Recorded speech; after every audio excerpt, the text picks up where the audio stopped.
Привет! И я снова здесь с традиционным видео 26 вещей, которые я узнала, пока мне было 26 лет. Поехали! Если учиться тогда, когда есть интерес, запрос и желание, то весь процесс приносит удовольствие. И даже хочется делать домашку. При отсутствии привычных поездок даже поплавать на пароме до Хиума или съездить на автобусе в Ригу – это уже какое приключение! Я думала, что после Китая, Индии и каникюль в Бордо я уже матерая, но мне все равно было очень непросто пережить жару в Эстонии. С надувным матрасом сон в палатке стал еще прекрасней. Я слышала о том, что ремонт – это проверка отношений на прочность. Прежде чем бежать в ЗАГС, сначала поклейте вместе обои. Хотя, на самом деле, странная последовательность, ну да ладно. На деле же оказалось, что ремонт – это еще один повод восхищаться мужем. То, с каким энтузиазмом он берется за дело и с какой ловкостью доводит начатое до ума. Развестись уж точно не хотелось. Беременность оказалась очень приятным состоянием. Мне нравился мой животик, меня очень радовали шевеления малыша, а еще выяснилось, что в обществе и правда с особым трепетом относятся к беременным.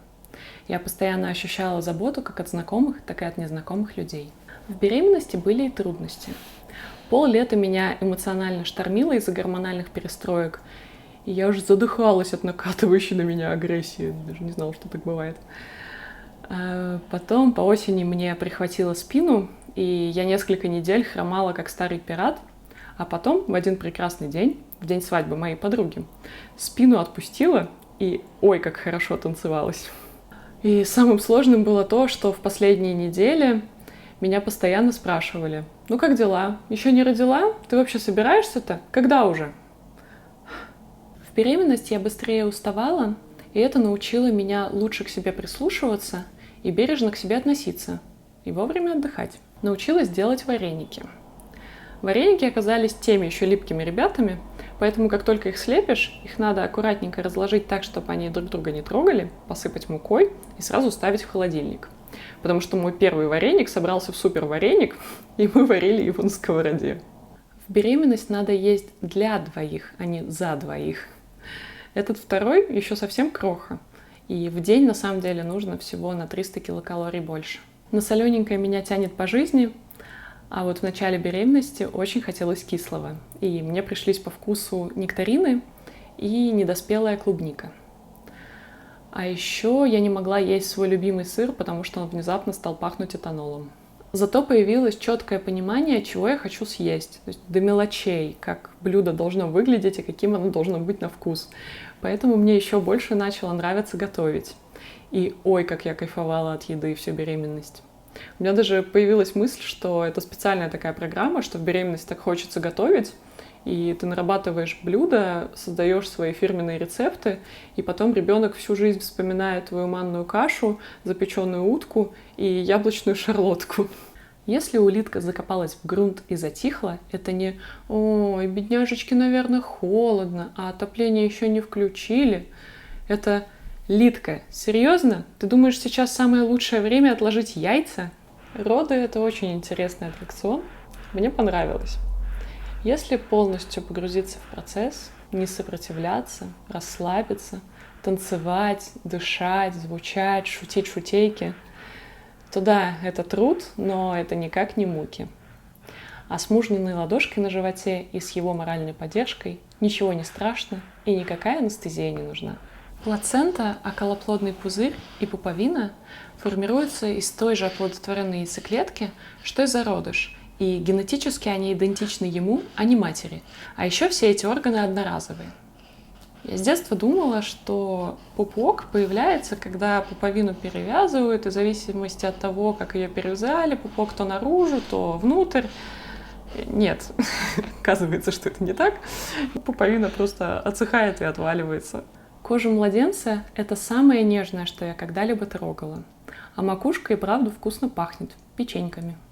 Можно за полгода до родов выбрать имя с уверенностью, что вот, оно. А потом увидеть новорожденного и понять, что не оно. И за пару дней выбрать новое. Разнообразие противоречивой информации о детях поражает. Абсолютно все нужно пропускать через внутренний фильтр и слушать себя. Если что-то кажется какой-то дикостью, то, скорее всего, так оно и есть, несмотря на то, что в обществе это может быть принято. С самого роддома мне совсем не нравилось паковать маленького нежного новорожденного в подгузники. И я рада, что со второй недели мы совсем перестали пользоваться ими дома и оставили только на выход. Высаживать ребенка оказалось гораздо проще, гигиеничней и приятней, чем возиться с подгузниками и постоянно отмывать перепачканного малыша. Грудное вскармливание – это круто. Лучше всего подходит ребенку, всегда под рукой, идеальная температура, так еще и всем приятно. Супер! Имело смысл вложиться в поиск и покупку постельного белья, которое мне нравится и по цвету, и на ощупь. Каждый вечер перед сном меня это радует. А когда мы почти целый месяц не выходили из спальни с новорожденным сыном, я по достоинству оценила эту покупку. Я думала, что с младенцем ночи будут бессонными. В первой неделе мы, правда, плохо спали, но все-таки спали. И сейчас, хоть и бывают трудные ночи, все же я в большинстве случаев высыпаюсь. Я достаточно быстро адаптировалась к тому, что каждые 2-3 часа ночью надо просыпаться. А если я все-таки не выспалась, то всегда можно свернуться клубочком вокруг сына и доспать с ним днем. Училась не давать непрошенных советов, потому что мне самой они не нравятся. Выученные в школьное время стихи мне по-настоящему пригодились только сейчас.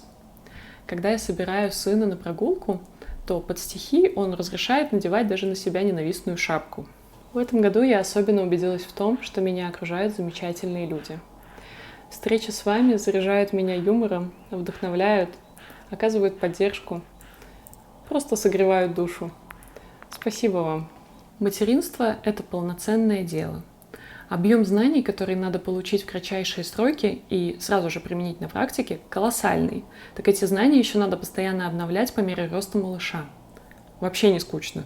А сегодня еще выяснилось, что за сон малыша можно успеть снять видео. Спасибо за просмотр и до встречи!